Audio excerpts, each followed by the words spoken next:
Well, we're going to reopen gyms as soon as we can do it in a COVID-secure way. And I think that the date for reopening gyms at the moment, if we can do it, is in just a couple of weeks' time. So there's probably a lot of people right now that are really excited to get back into the gym, and they can't wait just to get back in there, enjoy themselves, and hammer their gym sessions as hard as they can just to get back to where they were.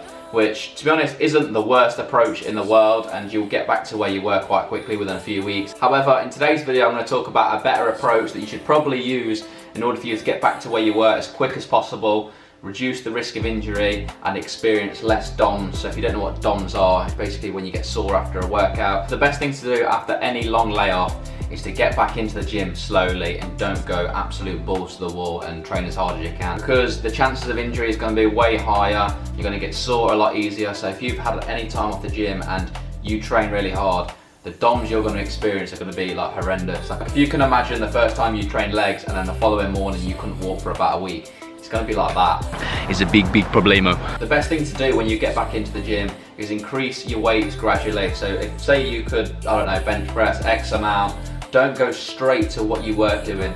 Set the bar a little bit lower and gradually build up to that. I know that's probably going to hurt a lot of people's egos, but just think that fitness is like a long-term thing. So for the first few sessions where you're lifting a little bit lighter, it might hurt your ego a little bit, but you're honestly going to get back to where you were quicker. So let's say you train really hard, you experience DOMS, and you can't train that body part again for another week, but you went as hard as you can. It's not actually that ideal because you probably missed a session. So if you go into the gym, train, leave a couple of reps in reserve on every set, you're going to recover quicker and you can train that body part more frequently. So let's talk about things that you definitely shouldn't do, although a lot of people are probably going to want to do this. So when you get back into the gym, don't increase your volume and intensity to what it normally was. And I get why people would do this. They kind of think more is better, and most of the time less is better. And I get why people would do this because they've missed the gym and they just want to get back in there and absolutely hammer it. I understand it, but honestly, it's not the best way to do it. If you increase your intensity, increase your volume, like you're doing more sets just because you've missed it and you're enjoying the pump, yeah, you will feel probably quite good for that day, but honestly, you're going to get so sore. What you want to do is actually drop the volume a little bit so you can recover better for your next session. In regards to intensity, I would definitely not be going to failure on pretty much any of my sets apart from isolation work.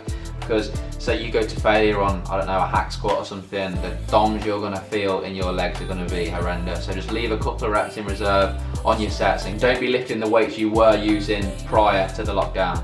Another thing that's probably going to hurt a lot of people's egos is don't test your strength when you get back into the gym. So don't train in like the 1 to 5 rep range because your fast twitch muscle fibers haven't had that in a while. So when you start going into that and you start hammering that rep range, you're going to obviously get really sore.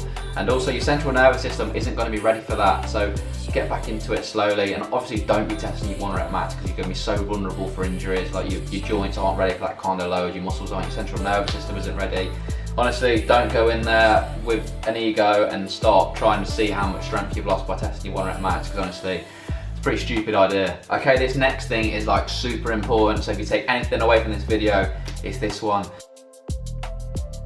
So for a lot of people right now, after having that layoff the gym, you've probably lost a bit of muscle, you've gained a bit of fat. So people's initial kind of reaction is, I'm gonna drop my calories, get leaner, get back to where I was, and then start building muscle. And that is honestly the wrong approach. You need to give your body the calories it needs to get back to where it was. Like your body isn't going to be able to rebuild muscle if it's in a deficit of calories, unless you're really new to training or you're really overweight. But if you're just like the average Joe that's lost a bit of muscle because they haven't had access to a gym and you've gained a bit of fat, just keep your calories around maintenance, regain the muscle, and then if you feel like you need to dip into a deficit afterwards, then do that. Also, it's not just about recovery and regaining your muscle, it's also about your workout performance. The last thing you want to do when you get back into the gym and you're excited to get back in there is go through this phase of where you feel really like depleted, tired, because you haven't got enough calories in your system. The next thing I want to talk about is your workout split. So say if you're the average pro that does a push-pull leg split, and on your pull session you do some deadlifts, and the following day you're meant to be doing squats. If you're doing your deadlift on a pull session and you go pretty hard, you're obviously going to get quite sore. So what muscles are involved in a deadlift? Pretty much your whole posterior chain.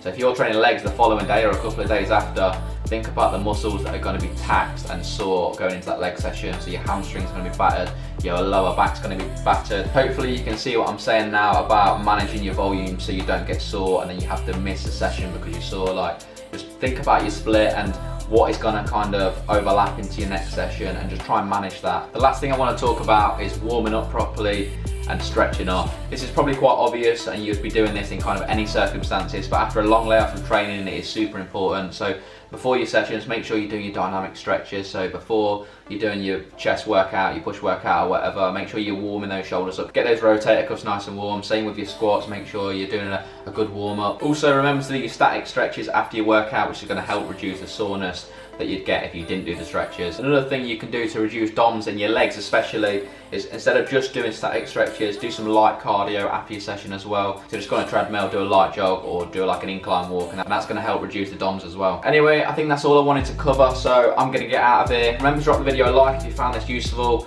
Obviously subscribe to the channel if you're new. Also let me know in the comments if you're going to go for this kind of more methodical approach, or if you're going to go in the gym and actually hammer it because that's what you feel like you're going to enjoy. Anyway, I'm out. I'll see you guys on the next video.